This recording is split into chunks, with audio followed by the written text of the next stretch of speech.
تو نبی پاک صلی اللہ علیہ وسلم نے منافقوں کو نماز پڑھانا تو بہت دور کی بات ہے، نماز پڑھنا ان کی جنازے کی، اپنی مسجد میں اپنے پیچھے نماز پڑھنے دینا گوارا نہیں کیا جب یہ حکم آیا، تو وہ حکم ہو گیا منسوخ۔ اب جو حکم منسوخ ہو گیا اس پر یہ اتحاد کی بات کر رہے ہیں۔ میں کہتا ہوں اتحاد صرف ایک شکل و صورت میں ہو سکتا ہے۔ تم اتحاد کی بات بڑے عجیب انداز میں کرتے ہو، تم کہتے ہمیں گستاخ ہے گستاخی کرنے دو، ہمارے عقیدے ہمارے ساتھ رہنے دو، بس تم اپنے دل میں گنجائش رکھو۔ ہم کہتے ہیں اگر نبی کی بارگاہ میں ادنا سے بھی گستاخی کوئی کرتا ہے ہمارے دل میں اس کے لیے کوئی گنجائش نہیں ہے، ہمارے دل اس کے لیے کھلے ہیں جو نبی کی بارگاہ میں بادب ہے۔ اگر تم بادب ہو جاؤ ہمارے بھائیو ہم گلے لگانے کے لیے تیار ہیں، اور اگر تم نبی کی بارگاہ کے تم بادب نہیں ہو سکتے تو اگر تم ہمارے بھائی بھی ہوں گے تو ہمارے کچھ بھی نہیں ہو۔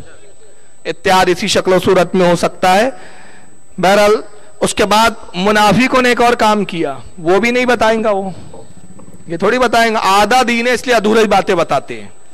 اب جب رسول نے ان کو نکالا تو اتفاق سے حضرت عمر کو ہو گئی اس دن تاخیر۔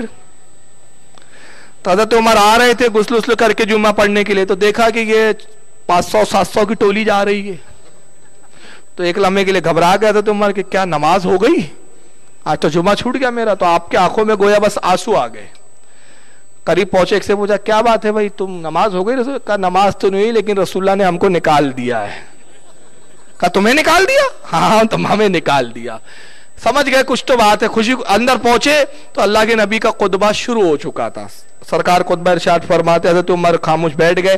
جب سرکار کا خطبہ ختم ہوا تو اپنے پاس والے صحابی سے پوچھتے کیا بات ہے کہ وہ نماز سے پہلے بھگا دیے گئے؟ کہا عمر خوشخبری ہو، جو تم چاہتے تھے وہ ہو گیا۔ حضرت عمر کی بڑی خواہش ہوتی تھی، بار بار کہتے رہے یا رسول اللہ کب نکالوں گے ان کو؟ کہا عمر جو تم چاہتے تھے وہ ہو گیا۔ کہا کیا مطلب؟ کہا تم کہتے تھے نا کہ یا رسول اللہ منافقوں کو کب نکالیں گے، آج اللہ نے اپنے نبی کو حکم دیا اور کہا ان پر دوہرا عذاب ہونے والا ہے۔ آج پہلے عذاب کی ابتدا ہو گئی، پہلا عذاب یہ کہ نبی نے رسوا کر کے نکالا، اور دوسرا عذاب ان قریب قبر میں دیکھنے والے ہیں۔ یہ نہیں بتائیں گا۔ اب بہرحال یہ منافق تو بڑے پکے نمازی ہوتے، منافق سنیوں سے زیادہ پکے من نمازی تو یہی ہوتے ہیں۔ تو انہوں نے کیا کیا، مسجد زرار بنائی۔ کہا چلو ٹھیک ہے نبی نے ہم کو نکال دیا تو کیا ہوا، ہم اپنی ایک الگ مسجد بنا لیں گے، نماز تو نہیں چھوڑیں گے ہم۔ مسجد زرار بنائی۔ مسجد نبوی تو سیدھی سادی تھی، مٹی کی دیواریں تھیں، مٹی کی اینٹیں تھی، اور اس پہ کھجور کی چھالوں کی چھت تھی۔ انہوں نے جو مسجد بنائی بڑی خوبصورت بنائی، لکڑے کی نقاشی والی۔ اور جب مسجد تعمیر کر چکے تو رسول اللہ کی خدمت میں آتے، کہتے یا رسول اللہ آپ ہماری مسجد میں نماز پڑھ دیجئے تاکہ آپ کی نماز پڑھنے سے برکت آ جائے۔ تو نبی پاک نے فرمایا کہ میں اس وقت جہاد کے لیے جا رہا ہوں، اللہ نے جہاد کا حکم دیا ہے، واپس آؤں گا پھر دیکھا جائے گا۔ تو حضور تو جہاد کے لیے چلے گئے اور یہ مسجد بنانے اور مسجد کی تعمیر میں لگے ہوئے ہیں۔ اندازہ لگائیے کتنے پکے نمازی تھے یہ لوگ۔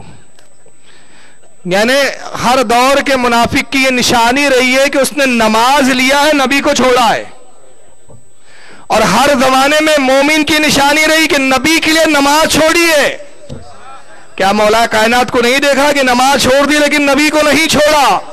تو جب نبی کو پکڑا تو نبی نے نماز بھی لوٹا کر دی ہے نا؟ مقام صحابہ میں سورج پلٹایا تھا، تو انہوں نے نماز کو نہیں چھوڑا، نبی کو چھوڑ دیا۔ نبی کے ساتھ جہاد کرنے نہیں جا رہے، مسجد تعمیر کر رہے ہیں۔ اب مسجد تعمیر ہو گئی، بہرحال سرکار جہاد سے واپس بھی آ گئے۔ پھر آئے کہا یا رسول اللہ چلیے نماز پڑھ دیجئے۔ تو قرآن کریم کی آیت قریبہ نازل ہوئی، سورہ توبہ کی مفہوم آیت یہ تھا، اللہ فرماتا ہے محبوب اب اس مسجد میں آپ ہرگز کھڑے نہ ہونا جس کی بنیاد پہلے ہی دن سے فتنے پر رکھی گئی ہے۔ یعنی نبی اللہ نے یہاں بتایا کہ ہر مسجد مسجد نہیں ہوتی، بعض مساجد وہ ہوتی ہے جو فتنہ ہوتی ہے، فتنوں کے اڈے بھی ہوتی ہے مسجد۔ کہا آپ اس مسجد میں نہ کھڑے ہو جو اس کی بنیاد فتنے پر ہے، آپ کے لیے وہی مسجد بہتر ہے جس کی بنیاد تقوی اور پرہیزگاری پہ رکھی گئی، یعنی مسجد نبوی شریف اور مسجد قباء۔ کہا آپ اسی میں ٹھہرے رہیں۔ اللہ کے نبی پر جب یہ آیتیں نازل ہوئی، سرکار نے جلال میں فرمایا کون ہے جو اس مسجد سے زرار کو اٹھا دیا، تباہ کر دے۔ صحابہ کرام کھڑے ہوئے، یا رسول اللہ ہم حاضر ہیں، جاؤ مسجد کو توڑ دو۔ قرآن نے بھی اس کو مسجد کا مسجد زرار نام دیا۔ تو کسی کا نام مسجد رکھنے سے مسجد نہیں ہو جاتا، بہت سی نام تو مسجد ہوتا ہے لیکن حکم میں زرار کی ہوتی ہے۔ وہ صحابہ گئے، توڑ دیا، ڈھا دیا۔